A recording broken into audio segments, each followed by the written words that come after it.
Alright, so Alexander Usyk knocks out Daniel Dubois in the ninth round with a jab, a very heavy right jab.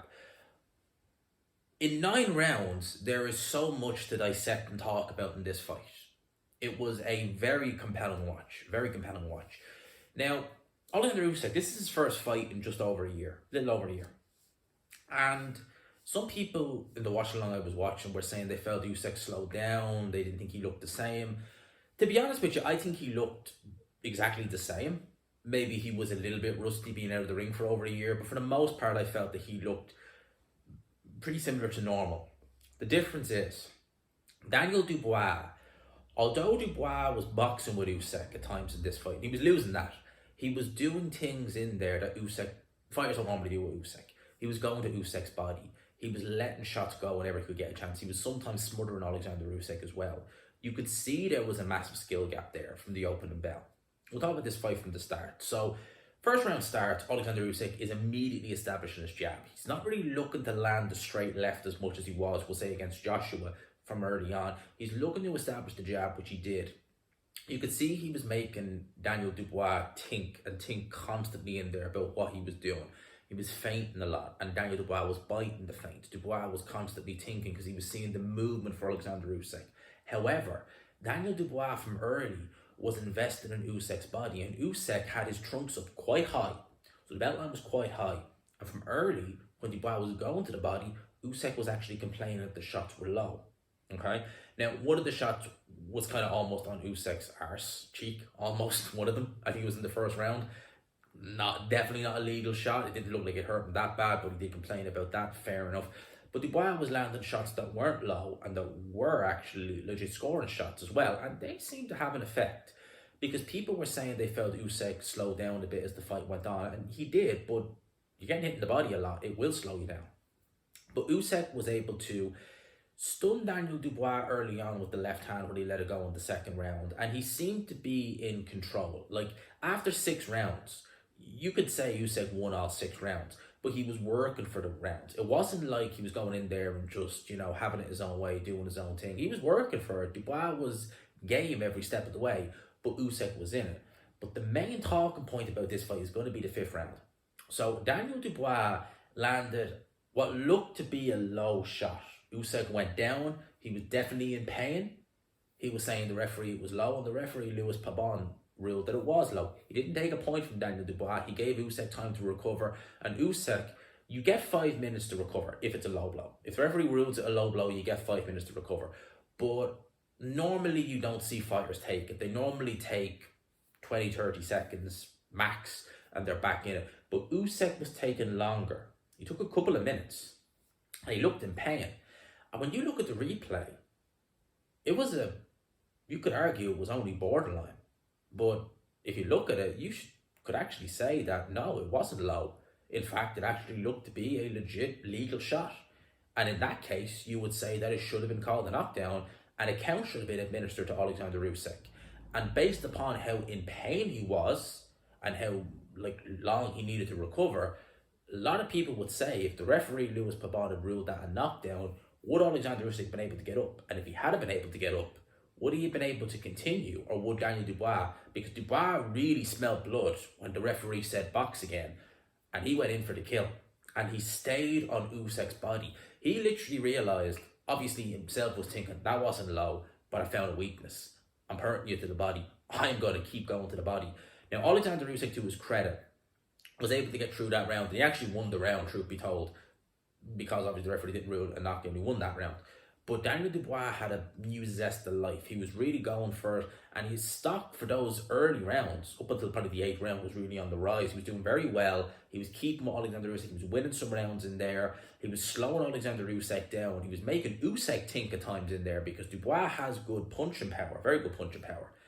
And Usyk was complaining other times throughout the fight that these shots were low. They didn't look low to me. They looked legit body shots. And they were hurting Usyk. And it was one of the things I said in my keys to victory for Dubois. And the body is going to be crucial because Usyk's been hurt to the body in the amateur several times. A heavyweight, you're not having to make weight, but these guys still hit incredibly hard. You don't really see Joshua go to the body. You don't see many of them go to the body, but Dubois did. And it was bothering Alexander Usyk. And Usyk slowed down to the point where I felt that he was pick him up the round for like the first minute or two. He was doing just enough to win it and then really stamp his authority in the last 30 seconds with combinations of flurries that were landing noticeably on Dubois. They were eye-catching. He was having the eye-catching shots, there's no doubt about that. Now, the 8th round was a good round for Dubois up until the last 10 seconds. He was really doing well in that round. He was putting it on Usyk a bit and he was winning the round. And then he got hit with a combination from Usyk. Most of the shots missed, but the left hand went through. The left hands had been bothering Daniel Dubois. Even in the 5th round, he was getting hit by big left hands and he was staggering back. In this round, he ended up going down. He went down, he touched down, took a knee and touched down. The referee administered the count correctly. It was a legit knockdown. It won Usyk the round. Usyk came out in the 9th round, because this was at the end of the 8th round, with a new zest of life. He really went hunting for Daniel Dubois. And I don't know what happened with Dubois. His eye was starting to swell a little bit and it looked like there was some blood coming from the nose. But it wasn't like he was beaten, black and blue in there or anything like that. No. Usyk then, was landing some shots, was getting on top of Daniel Dubois. Lands a big, and it was a big jab. It was a big right jab. And Dubois goes down, takes the knee, and he sits the count out. Very reminiscent to the Joe Joyce fight. Now, in that fight, he had a broken orbital bone. I think it was what they said it was. It was a broken orbital bone. There was swelling, big swelling around the eye. You could see that the eye was not right. In this fight, however, it didn't appear that there was anything necessarily wrong. Maybe he had the demons of that fight come back into his head. Against Kevin Lorena in the 1st round, there was rumours that he was saying to Shane McGuigan, get the gloves off, and McGuigan was like, get your arse out there.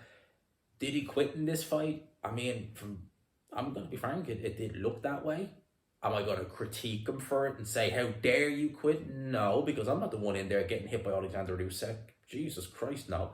I've not been in that situation. I'm not going to critique him for it. It is his chance, to be fair, but I don't know what's going on internally there. Is he having the memories, the demons of the Joe Joyce fight, the demons of the Kevin Lorena fight coming back? And maybe for him it was just like, no, look, I'm tired. I've been hurt a couple of times. I ain't going to win. And I don't want to get knocked out. Maybe he saw the writing was on the wall, that Usyk was growing in confidence, the punches were hurting him, and that Daniel Dubois was like, right, well, this guy is just better. I can't beat him. Look, I don't know. I'm only surmising there. But for me, it did look like Daniel Dubois went and said, look, I'm sure the jab hurt. It was a big, heavy jab. But I'm sure he probably looked at that and said, you know what? I can't. And it looked like he just sat the count out. That is the fight in a nutshell.